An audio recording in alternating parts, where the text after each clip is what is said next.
البدر علينا طلع البدر علينا طلع البدر علينا طلع البدر علينا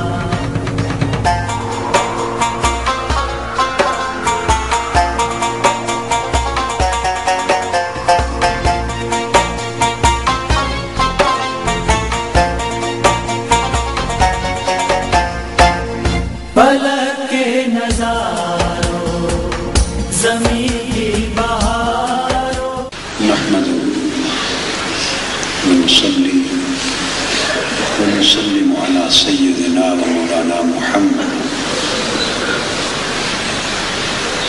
رسوله النبي الأمين المكين الحنين الكريم الرؤوف الرحيم أما بعد فأعوذ بالله من الشيطان الرجيم بسم الله الرحمن الرحيم إن الله وملائكته يصلون على النبي صدق الله مولانا العظيم. محترم مشائخ اعظام، حضرت پیر طریقت پیر سید چند پیر قادری صاحب، محترم و مکرم حضرت پیر سید خلیل الرحمن چشتی صاحب، امیر تحریک منہاج القرآن محترم مسکین فیض الرحمن درانی صاحب، دیگر مشائخ علماء، معززین کرام، خواتین و حضرات، اور بالخصوص آج کی اس حسین بارات کا دلہا عزیز محترم محمد افضل نوشاہی،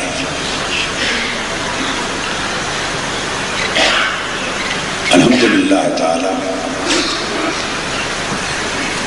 یہ مجلس حضور نبی اکرم صلی اللہ علیہ وآلہ وسلم کے ثنا خواں اور نعت خواں کی عزت و تکریم ہے۔ اللہ رب العزت کا شکر ہے کہ پاکستانی قوم میں نعت رسول مقبول صلی اللہ علیہ وآلہ وسلم کی اس شان کے ساتھ تعظیم و تکریم کا شعور بیدار ہو گیا ہے۔ سبحان اللہ سبحان اللہ۔ اور آقا علیہ السلام کے سبحان اللہ نعت خوانوں کی تعظیم و اکرام کا یہ ذوق اور شوق پیدا ہو گیا ہے، اور یہ بات بہت پہلے زمانے میں نہیں ہوتی تھی۔ ہم نے وہ دور بھی دیکھا ہے جب روحانی محفلیں جواں تھیں، اور پھر 25-30 سال 40 سال 30 سال رفتہ رفتہ ویرانی آ گئی۔ ویرانی کے بعد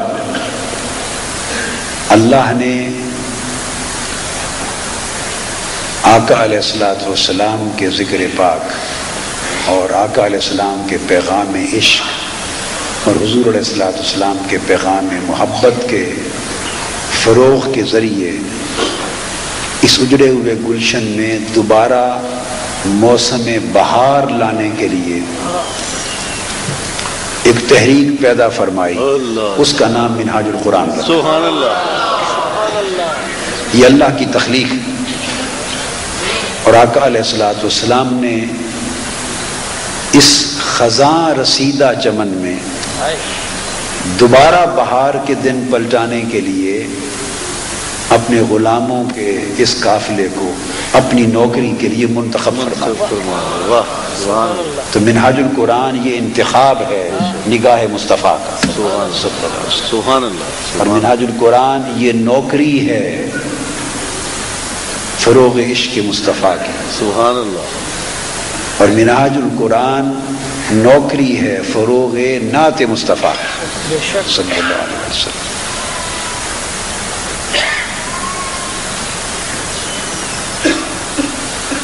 تو ایک دور تھا، مرحوم حمدانی صاحب بیٹھے ہیں، رحمانی صاحب بیٹھے ہیں. نعت خوان لوگ شکوہ کرتے تھے کہ لوگ علماء کو پوچھتے ہیں، نعت خوانوں کو نہیں پوچھتے. اور اس زمانے میں بہار کا بھی جب موسم تھا، اس زمانے میں بھی نعت خوان علماء کا جو بیگ ہوتا تھا وہ اٹھا کے چلتے تھے. اس کی اپنی شناخت نہیں تھی، اس کی اپنی کوئی شناخت نہیں تھی. وہ ایک بیگ یا بستہ اٹھا کے چلتے تھے، اور تقریر سے پہلے رسماً ایک نعت ہوتی تھی. ہم نے بڑے عروج کا زمانہ دیکھا ہے ہمارے بچپن میں. بعد میں تو خزاں آ گئی. اس موجودہ بہار کی بات نہیں کر رہا. جب پہلی بہار اپنے اختتام کو تھی تو وہ نعت رسماً تقریر سے پہلے پڑھی جاتی تھی. اور نعت خوان کی الگ سے تکریم کا کوئی تصور نہیں تھا. کوئی ایک دو نعت خوان جو بڑے اونچے درجے کے ہوتے تھے وہ اپنا مقام خود بنایا ہوا ہوتا تھا. انہوں نے اعظم چشتی ہوتے تھے، محمد علی ظہوری ہوتے تھے، تو وہ نامور نعت خوان تھے. ان کا ایک اپنا مقام تھا جو انہوں نے بنا رکھا تھا. مگر بالعموم یہ کیفیت نہیں تھی کہ کوئی نعت پڑھنے والوں کے ساتھ شام منائے، کوئی ان کی تاج پوشی کرے، کوئی ان کے لیے پوری تقریب اہتمام کرے، کوئی اکرام اور تعظیم کرے، اور ایسا ذوق ہو. الحمدللہ تعالی آج دل ٹھنڈا ہوتا ہے اور آنکھیں مسرور ہوتی ہیں کہ وہ بہار پلٹ آئی ہے. اور آقا علیہ الصلوۃ والسلام کے نعت خوانوں نے اس بہار، موسم بہار کو دوبارہ بپا کرنے میں کردار ادا کیا ہے. تو باقی رہ گئے ہم.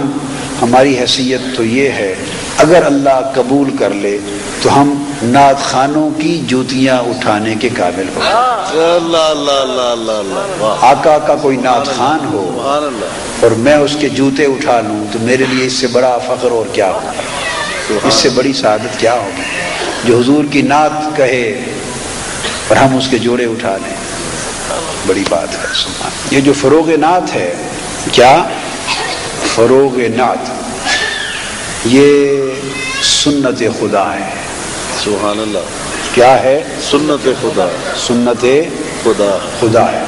اللہ رب العزت نے ارشاد فرمایا، ان اللہ وملائکتہ یصلون علی النبی، بے شک اللہ اور اس کے تمام فرشتے نبی صلی اللہ علیہ وآلہ وسلم پر صلاۃ بھیجتے ہیں، صلاۃ پڑھتے ہیں. سبحان اللہ.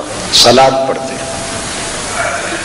صلاۃ کے بہت سے معنی ہیں. میری جو کتاب ہے حقیقت درود و سلام، اس میں اس کی تفصیلات آپ پڑھ سکتے ہیں. بہت سے معنی ہیں صلاۃ کے، مگر آج صرف ایک معنی کی جھلک بیان کر لوں گا. مختصر سے وقت میں پھر محفل برخاست کر لیں گے. ایک معنی صلاۃ کا ہے فروغ نعت. کیا؟ صلاۃ کا ایک معنی ہے فروغ نعت. اب آپ کہیں گے یہ تو زندگی میں کبھی سنا ہی نہیں. خاموش اسی لیے یہ کیا ہو گیا؟ آپ کتابوں کو پڑھیے. شیخ ابو طاہر یعقوب فیروز آبادی جو لغت عرب کے امام ہیں، جو لغت عرب کے امام ہیں، انہوں نے کتاب لکھی ہے صلاۃ کے معنی پر. اس میں وہ اتھارٹی ہیں اور القاموس کے وہ مصنف ہیں اور لغت عرب کے وہ امام ہیں، مسلم امام. صلاۃ کے مختلف معنی پر بحث کر کے اب میں سند کے ساتھ پیش کر رہا ہوں. اس میں وہ صلاۃ کا ایک معنی لکھتے ہیں حضور علیہ الصلوۃ والسلام کے ذکر جمیل کا فروغ. سبحان اللہ. سبحان اللہ. سبحان اللہ. حضور علیہ السلام کے ذکر جمیل کی اشاعت کہتے ہیں فروغ. ذکر جمیل کی اشاعت کو صلاۃ کہتے ہیں. اور ذکر جمیل کو نعت کہتے ہیں۔ آقا علیہ السلام کی عظمتوں کا ذکر، حضور کی شان کا ذکر، حضور کے حسن و جمال کا ذکر، سبحان اللہ، حضور کا حسین ذکر، سبحان اللہ، حضور کا حسین ذکر، پیارا پیارا ذکر، وجد آفری ذکر، اس حسین و جمیل ذکر کو فروغ دینا، اس کی اشاعت کرنا، اسے پھیلانا، اسے کریا کریا پہنچانا، اسے عام کرنا، اس کو صلات کہتے ہیں۔ سبحان اللہ، سبحان اللہ۔ اب آپ سمجھ گئے، اس کو صلات کہتے ہیں۔ اب اس لمبے جملے کو میں نے بغیر کسی تحریف اور تبدیلی کے اور بغیر کسی تشریح و تعبیر کے لمبے جملے کو دو لفظوں میں ایک اصطلاح کا رنگ دیا ہے، اور ہرگز ایک رتی برابر معنی کا فرق نہیں آنے دیا۔ وہ جو آقا علیہ السلام کے ذکر جمیل کی اشاعت ہے، اس کو دو لفظوں میں اگر مختصر بیان کریں تو اسی کو فروغ نعت کہتے ہیں۔ سبحان اللہ، سبحان اللہ۔ فروغ نعت کا معنی ہے حضور علیہ السلام کا ذکر جمیل۔ حدیث پاک میں ہے، مشکات شریف میں حدیث ہے، حضور علیہ السلام کا حلیہ مبارک کسی نے پوچھا کہ حضور کی چشمان مقدس کیسی تھی۔ نعتوں میں یہی چیزیں ہی پڑھتے ہیں نا، کنڈل والی زلفیں پڑھتے ہیں، اور آپ کی آنکھوں کا پاک چشمان مقدس کو پڑھتے ہیں، روشن رخسار کی باتیں کرتے ہیں، اور حضور علیہ السلام کے حسن سراپا کی باتیں کرتے ہیں، اور حسن و جمال کی بات کرتے ہیں۔ یہی چیز نعت میں ہوتی ہے نا، آقا کی اس دل ربا کے جمال کی بات ہوتی ہے۔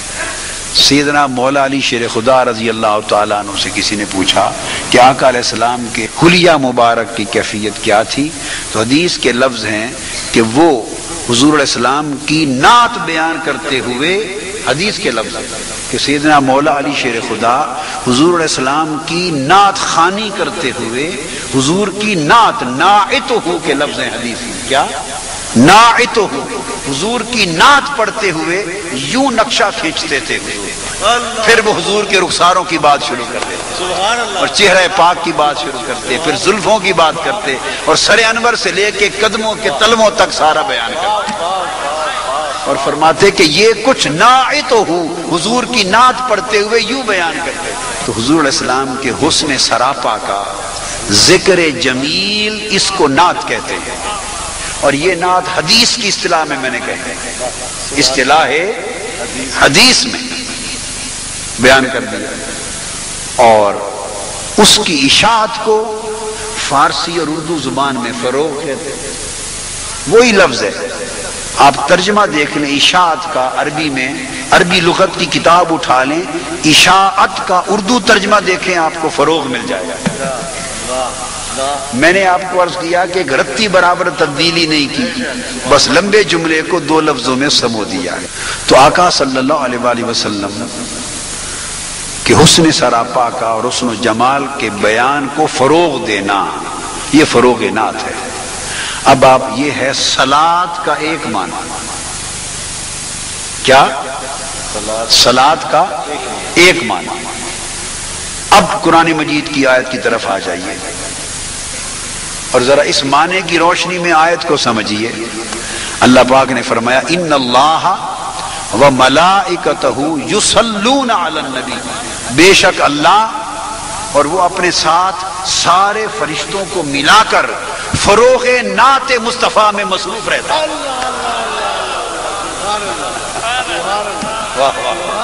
یصلون علی النبی، آپ یہ ترجمہ کر دیں، یہ ترجمہ دنیا میں آپ کو اجازت ہے جہاں چاہے کر دیں، اگر کوئی اعتراض کرے اس کو پکڑ کے میرے پاس، کسی کی جرت نہیں کہ علمی اعتبار سے اس ترجمے پر اعتراض کر سکے، روح زمین پر کر دیں، جا کے ازہر میں کر دیں، مصر میں کر دیں، عرب میں کر دیں، کوئی پوچھے میرا نام لیں، بتائیں یہ ترجمہ انہوں نے کیا ہے اور اس دلیل کے ساتھ کیا ہے۔ بے شک اللہ اور اس کے تمام فرشتے فروغ نعت مصطفیٰ میں مصروف رہتے ہیں۔ یصلون مضارع کا صیغہ ہے اور اس عمل میں مصروف رہنے کا معنی اس میں پایا جاتا ہے. تو مطلب یہ ہے کہ اللہ اور اس کے تمام فرشتے نعت مصطفیٰ کے فروغ میں مصروف رہتے ہیں. اللہ تو نعت مصطفیٰ میں مصروف رہتا ہی ہے، تو ساتھ فرشتے کیسے رہتے ہوں گے؟ تو جب اللہ اور سارے فرشتے مل کر فروغ نعت کرتے ہوں گے تو نعت کی محفلیں ہی ہوتی ہوں گی نا. ایسے کیا نعت کی محفل ہوتی ہوگی اور کیا ہوتا ہے. نعت مصطفیٰ کی اللہ پاک فرشتوں کو جمع کر کے بٹھا دیتا ہے اور کہتا ہے تم سنو میں اپنے محبوب کی نعت پڑھتا ہوں. سبحان اللہ. اب وہ کیا نعت پڑھتا ہے یہ وہی جانتا ہے، مگر اتنا ضرور ہے میرا ایمان کہتا ہے اللہ نعت پڑھتا ہے، فرشتے سنتے ہیں، پھر فرشتے نعت پڑھتے ہیں، اللہ سنتا ہے، اور پھر وہ نعت مصطفیٰ کی سنت زمین پر اتاری جاتی ہے. تو اللہ پاک جس پر کرم کرتا ہے اسے اپنی اس سنت میں شریک کرنے کے لیے چن لیتا ہے. سبحان اللہ. ہر کسی کو اپنے اس کام میں شریک نہیں کرتا، ہر کسی کو اپنے اس پیارے کام میں شریک نہیں کرتا.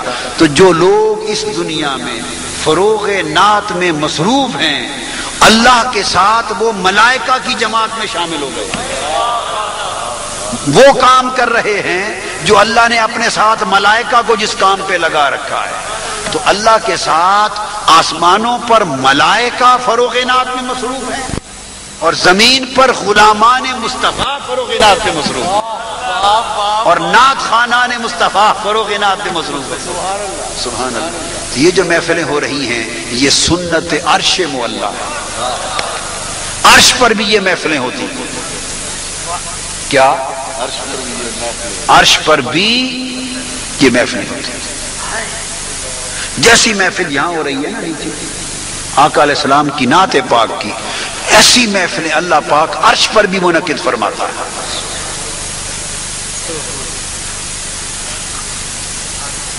آپ کہیں گے اس پر بھی کوئی دلیل ہے؟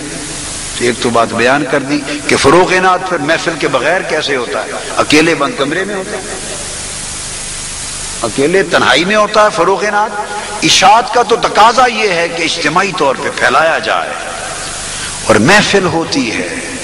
بخاری شریف میں، مسلم شریف میں احادیث متفق علیہ احادیث ہیں. حضور علیہ الصلوۃ والسلام نے فرمایا، اللہ پاک نے ارشاد فرمایا کہ جو شخص تم میں سے من ذکرنی فی نفسی ذکرتہ فی نفسی ومن ذکرنی فی ملأ ذکرتہ فی ملأ خیر منہ. یہ بخاری اور مسلم کی حدیث ہے متفق علیہ. اللہ پاک نے فرمایا کہ جو شخص مجھے میرا ذکر اپنے دل میں کرتا ہے، جو شخص میرا ذکر اپنے دل میں کرتا ہے، میں بھی اس کا ذکر تنہا کرتا ہوں. جو شخص تنہا اپنے دل میں میرا ذکر کرتا ہے، اللہ پاک نے فرمایا میں بھی اس کو صلہ دیتے ہوئے جواب میں اس کا ذکر تنہا کرتا ہوں. تنہا ذکر کا صلہ تنہا ذکر سے دیتا ہوں. ومن ذکرنی فی ملأ، اور جو مجھے محفل اور مجلس بپا کر کے میرا ذکر کرتا ہے، اور جو میرا ذکر مجلس میں کرتا ہے، ذکرتہ فی ملأ خیر منہم، میں عرش پر اس سے بہتر مجلس بپا کرتا ہوں. سبحان اللہ. سبحان اللہ. اور اس کا ذکر مجلس میں کرتا ہوں. تو حدیث سے ثابت ہو گیا جو تنہا ذکر کرے اس کو تنہا ذکر کے ساتھ صلہ دیتا ہے، اور جو مجلس سے ذکر منعقد کرے اس کے صلے کے لیے اللہ عرش پر اس کے ذکر کی مجلس منعقد کرتا ہے. تو گویا من و ان جیسا کوئی رب اور اس کے محبوب کے لیے کام زمین پر کرتا ہے، اللہ وہی رنگ اس اپنی شان کے لائق عرش معلیٰ پہ قائم کرتا ہے. تو جس طرح وہ ذکر کے لیے محفل بپا کرتا ہے، اسی طرح وہ نعت مصطفیٰ کے لیے بھی محفل بپا کرتا ہے. تو گویا عرش پر دو طرح کی محفلیں ہوتی ہیں. کیا؟ محفل ذکر اور محفل نعت، محفل ذکر اور محفل نعت. تو کبھی اللہ پھر ذکر کرتا ہے اور اپنے محبوبوں کا ذکر کرتا ہے، اپنے محبوبوں کا ذکر کرتا ہے. یعنی کیا سمجھا کہ نیچے اللہ سارے فرشتوں کو جمع کر لیتا ہے، اور حدیث کا یہ معنی ہے کہ نیچے ہم نے تو کیا مل کر مجلس میں اللہ اللہ اللہ، ہم نے تو یہ ذکر کیا، تو صلے کے طور پر اوپر اللہ پاک سب کو جمع کر کے خود کراتا ہے کہ اللہ اللہ، خود اللہ اللہ کرواتا ہے. اللہ ماشاءاللہ، واہ سبحان اللہ. اللہ پاک تو صلہ دے رہا ہے، اللہ تو صلہ دے رہا ہے کہ زمین پر جو میرا ذکر کرتا ہے عرش پر میں اس کا ذکر کرتا ہوں. زمین پر جو میرا ذکر کرتا ہے عرش پر میں. اب لفظ کیا ہے؟ من ذکرنی، بندہ میرا ذکر کرتا ہے، اور جواب میں ذکرتہ، عرش پر میں بندے کا ذکر کرتا ہوں، عرش پر میں بندے کا ذکر کرتا ہوں، فی مالائن، اور مجلس میں کرتا ہوں. تو سوچنے کی بات ہے، وہ رب اپنے ذاکر بندے کا ذکر مجلس میں کرتا ہے تو مصطفیٰ کی نعت مجلس میں نہیں پڑھتا ہو.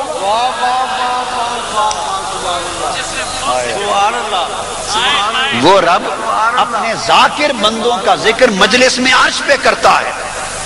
یہاں حضرت بابا فرید نے کیا اللہ اللہ، یہاں ہوتا ہے اللہ اللہ، وہ عرش پر کرواتا ہے فرید فرید. یہاں حضرت میاں میر نے کہا اللہ اللہ، وہ عرش پر جواب دیتا ہے میر میر. یہاں حضرت سلطان باہو نے کہا اللہ اللہ، اس نے عرش پر کروایا باہو باہو. یہاں زمین پر حضرت خواجہ اجمیر نے کہا اللہ اللہ، عرش پر رب نے کہلوایا معین معین.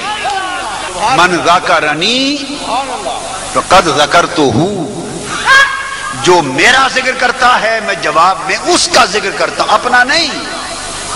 کس کا؟ اس کا. بولو نا،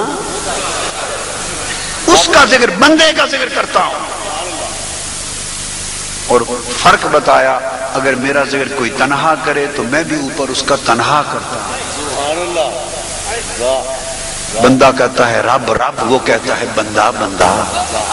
اور اگر کوئی میرے ذکر کے لیے محفل منعقد کرے، محفل سجائے، تو میں بھی اس کے ذکر کے لیے محفل سجاتا ہوں. فرمایا مگر تمہاری اور میری محفل میں فرق ہے. تو میری محفل میں یہ لوگ آتے ہیں، میری محفل میں انبیاء کی روحیں اور ملائکہ، میری محفل میں قدسیان فلک آتے ہیں، میری محفل میں انبیاء اور رسول کی ارواح آتی، میرے محفل میں ملائکہ آتے ہیں. اور تمہاری محفل میں اس طرح کے لوگ ذاکر ہوتے ہیں، اور اس محفل میں اللہ کے ذکر کی محفل ہو تو ہم ذکر ذاکر بنے، اور جب اس کے محبوب بندوں کے ذکر کی محفل ہو تو رب خود ذاکر ہوتا ہے. بات ثابت ہو گئی. جب اللہ کے ذاکر بندوں کی محفل منعقد ہوتی ہے تو مصطفیٰ کی نعت کی محفل منعقد کیوں نہیں ہوگی؟ اور پھر اس محبوب کی جس نے ساری کائنات کو ذکر خدا پہ لگا دیا، جس نے ساری کائنات کو ذکر خدا دیا، سبحان اللہ، جس نے ہر ایک کو ذاکر بنا دیا، جس نے پتھروں اور کنکریوں کو بھی ذاکر بنا دیا، جس نے درختوں اور ان کے پتوں کو بھی ذاکر بنا دیا، جس محبوب نے کنکریوں سے ذکر خدا کروا دیا. اب یاد رکھ لو اس کی نعت کا فروغ کتنا ہوتا ہے. میرا جی تو کرتا، میرا قرآن کہتا ہے اور میرا وجدان کہتا ہے کہ عرش کے کونے کونے کو چھان مارو اور خدا تمہیں نگاہ دے، جو نگاہ عرش کا نظارہ کر سکے. اللہ کی عزت کی قسم دیکھو، ہر سو محفل نعت بپا، ساتوں آسمانوں پر محفل نعت بپا ہے، عرش معلیٰ پر بپا ہے، سدرۃ المنتہا پہ بپا ہے، جنت میں بپا ہے. جدھر نظر اٹھاؤ ہر کوئی فروغ نعت مصطفیٰ میں. اس لیے حضور کے نعت خانوں کی تقریم اور محفل نعتوں کا منعقد کرنا اللہ کی سنت ہے. بہت بڑا کام ہے. کیا؟ بہت بڑا کام ہے. تو صلات اور نعت ایک شے ہو گئے. صلات اور نعت بولیے ایک شے ہو گئی. اور اثر بھی دونوں کا ایک ہے۔ اب بات ختم کر رہا ہوں، آخری نقطہ کیا اثر ہے وہ قرآن مجید سے آپ کو بتاتا ہوں، بڑی خاص بات ہے، اور یہ بھی پہلی بار بتائیے، افضل نشائی کی اس تقریب کا تحفہ ہے، اور یہ 20 سال میں پہلی بار بتا رہا ہوں، یہ افضل نشائی کا تحفہ ہے، اس کی شام کا تحفہ ہے، پہلی بار۔ سبحان اللہ، ایک ہی اثر ہے، جو اثر صلاۃ کا وہی اثر نعت کا، چونکہ شے ایک ہے، حقیقت ایک ہے۔ آپ پوچھیں گے اثر کیا ہے؟ اثر سن لو۔ حضور علیہ السلام مکہ معظمہ میں حرم کعبہ میں جب نماز پڑھاتے، نماز کو بھی صلاۃ کہتے ہیں، قرآن مجید کی تلاوت کرتے ہیں اونچی آواز سے۔ جب اونچی آواز سے تلاوت کرتے تو جو حضور کے دشمن تھے ان کو نہ پاتی۔ اونچی آواز سے جب نماز صلاۃ میں کیا، جب صلاۃ میں اونچی آواز سے قرآن پڑھتے تو جو دشمن تھے ان کو نہ پاتی، اور وہ پیچھے کھڑے ہوتے اور وہ نکالی کرتے، آواز میں آواز ملاتے، شور مچاتے، تنگ کرتے، پڑھنے نہ دیتے۔ تو آقا علیہ السلام نے عرض کیا باری تعالیٰ میں تیرا ذکر کرتا ہوں، صلاۃ پڑھتا ہوں، اس میں تیرا کلام پڑھتا ہوں، تو دشمن تیرے اور میرے دشمن یہ پڑھنے نہیں دیتے، کیا کروں؟ اللہ نے فرمایا چونکہ یہ دشمنوں کا ماحول ہے یہاں آہستہ پڑھا کر، فرمایا وَلَا تَجْهَرْ بِصَلَاتِكَ، اپنی صلاۃ کو اونچا نہ پڑھا کر، چونکہ دشمنوں کو نہیں بھاتی، صلاۃ کا اونچا پڑھنا دشمنوں کو نہیں بھاتا، تو وَلَا تَجْهَرْ بِصَلَاتِكَ، اپنی صلاۃ کو اونچا نہ پڑھ۔ تو آقا علیہ السلام نے پھر آہستہ شروع کر دی، اگلی نماز آئی تو بالکل آہستہ پڑھا۔ اب دشمن تو پیچھے دور کھڑے ہوتے تھے، ان کو تو نہیں پاتی تھی، اور ابو بکر، عمر، عثمان و علی اپنے تو بالکل ساتھ صف پہ کھڑے ہوتے تھے۔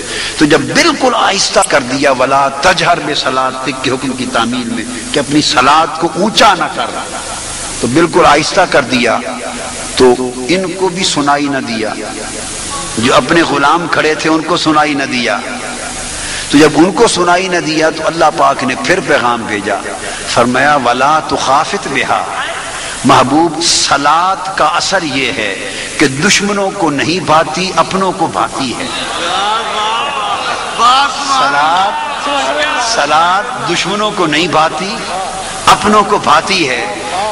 تو تو نے دشمنوں کی خاطر آہستہ تو کر لی، پر اتنی آہستہ بھی نہ پڑھ کے اپنے بھی سن نہ سکے، وَلَا تُخَافِتْ بِهَا، اور اتنی آہستہ بھی نہ پڑھ کے اپنے بھی سن نہ سکیں۔ تو صلاۃ کی تعریف یہ ہوئی کہ اونچا پڑھیں تو دشمن چیختے ہیں، اور آہستہ پڑھیں تو اپنوں کو ٹھنڈک نہیں آتی، لہذا حکم دیا کہ صلاۃ اور نعت کا اثر ایک ہے، صلاۃ ہو یا نعت، اونچا پڑھو تو جس کو نہ بھائے سمجھو دشمن مصطفیٰ ہے، صلاۃ و نعت اونچا پڑھو، جسے نہ بھائے جو چیخ اٹھے سمجھو دشمن خدا و مصطفیٰ، اور جس کا سینہ ٹھنڈا ہو جائے سمجھو غلام مصطفیٰ۔